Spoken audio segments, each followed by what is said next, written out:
নমস্কার, প্রত্যেককে স্বাগত জানাই নেমু নিউজ ইউটিউব চ্যানেলের নতুন একটি ভিডিওতে। পশ্চিমবঙ্গের স্কুলগুলিতে এবার কি মিড ডে মিল বন্ধ হয়ে যাবে? কারণ সেই নিয়ে খুবই চাঞ্চল্যকর একটি তথ্য সামনে এসেছে। এই 2026 সালে কি মিড ডে মিল আস্তে আস্তে বন্ধ হয়ে যাবে, বা এই সংক্রান্ত যে গুরুত্বপূর্ণ তথ্য সংবাদপত্রে প্রকাশিত হয়েছে সেই বিষয়ে আজকের এই ভিডিওতে বিস্তারিত আপডেট দেব। কেন মিড ডে মিল বন্ধ হয়ে যাওয়ার পথে, বা কি কারণে এমন একটি ঘোষণা করা হয়েছে এবং সংবাদপত্রে সেই বিষয়ে বলা হয়েছে, সেটা আজকের এই ভিডিওতে জানাবো। এছাড়াও মিড ডে মিলে কি অন্য খাবার যুক্ত হবে, তো সেই বিষয়ে আপনারা জানতে পারবেন। তো অবশ্যই মনোযোগ সহকারে ভিডিওটি অবশ্যই শেষ পর্যন্ত দেখবেন।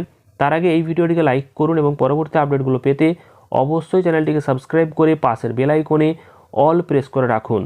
আপনারা অনস্ক্রিন দেখতে পাচ্ছেন বর্তমান পত্রিকাতে এই গুরুত্বপূর্ণ খবরটি প্রকাশিত হয়েছে, যেখানে বলা হচ্ছে দেশজুড়ে সরকারি ও সরকার পোষিত স্কুলে এবার যেন বন্ধ হতে চলেছে স্কুলের মিড ডে মিলগুলো, এবং তারই একটা হিড়িক পড়েছে।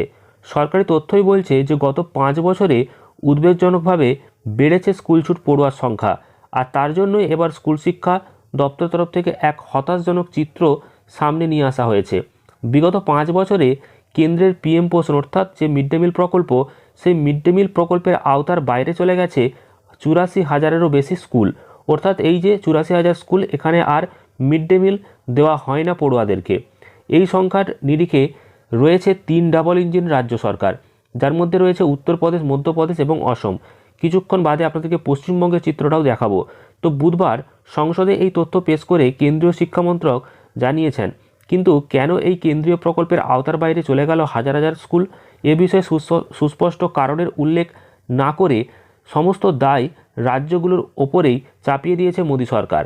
শিক্ষামন্ত্রকের রাষ্ট্রমন্ত্রী জয়ন্ত চৌধুরী সংসদে বলেছেন, শিশুদের জন্য রান্না করা গরম ও পুষ্টিকর খাবার দেওয়ার ব্যবস্থা ও পরিকাঠামোর সামগ্রিক দায়িত্ব রাজ্য সরকার ও কেন্দ্রীয় শাসিত যে অঞ্চলগুলো সেই প্রশাসনের ওপর বর্তায়। তো পড়ুয়াদের স্কুলছুট হওয়া এবং শিশুদের অপুষ্টি ঠেকাতে মিড ডে মিল প্রকল্প চালু হয়েছিল পূর্বতন কংগ্রেস সরকারের আমলে। বর্তমানে প্রধানমন্ত্রী নরেন্দ্র মোদীর নেতৃত্বাধীনে এনডিএ সরকারের আমলে সেই প্রকল্পের নাম বদলে হয়েছিল প্রধানমন্ত্রী পোষণ শক্তি নির্মাণ অর্থাৎ পিএম পোষণ প্রকল্প। আর এই যে প্রকল্প, এই কেন্দ্রীয় প্রকল্পে এরকম হাল কেন হয়েছে? তো সরকারের কাছে এ বিষয়ে তথ্য জানতে চেয়েছিলেন আপ সাংসদ সঞ্জয় সিং। চলতি শীতকালীন অধিবেশনে এ বিষয়ে রাজ্যসভায় তথ্য পেশ করেছেন কেন্দ্রীয় মন্ত্রী জয়ন্ত চৌধুরী। তিনি জানিয়েছেন, 2020-21 সালে এই প্রকল্পের অধীনে ছিল 11,19,000 স্কুল। 2024-25-এ সেটাই কিন্তু কমে দাঁড়িয়েছে 10,35,000 স্কুল। অর্থাৎ বিগত 5 বছরে পিএম পোষণ প্রকল্পের সুবিধা বন্ধ হয়ে গিয়েছে প্রায় 84,453টি স্কুলে। অর্থাৎ প্রায় 7.5% স্কুলে কিন্তু বন্ধ হয়ে গেছে এই মিড ডে মিল প্রকল্প। তো এইভাবে 2020-21 এবং 21-22-এ এই যে স্কুলের যে মিড ডে মিল বন্ধ হয়ে যাওয়া, সেই সংখ্যা 35,000-এরও বেশি। তো এইভাবে 22-23 সালেও কিন্তু কমেছে 7,604টি স্কুলে, 23-24 সালে কমেছে 9,509টি স্কুলে, 24-25-এ কমেছে 31,766টি স্কুলে।